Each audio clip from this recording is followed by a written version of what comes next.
You're missing devices on your network right now.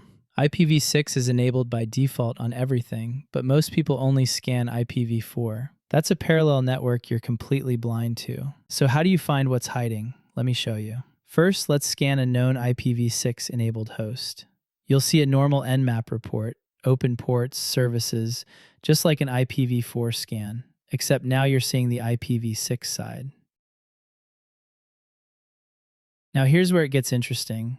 Discovering local IPv6 hosts without brute forcing. Step 1. Send a multicast ping to the all nodes address on your interface to wake up neighbors. Replace ETH0 with your actual interface name. This prompts local IPv6 nodes to respond and updates your neighbor cache. Step 2. Pull those neighbors from the cache, add the interface scope, and save them to a file. Now scan only those discovered hosts using the input list flag. You're now doing targeted, efficient IPv6 scans against real live hosts, not wasting time on that 18 quintillion address space.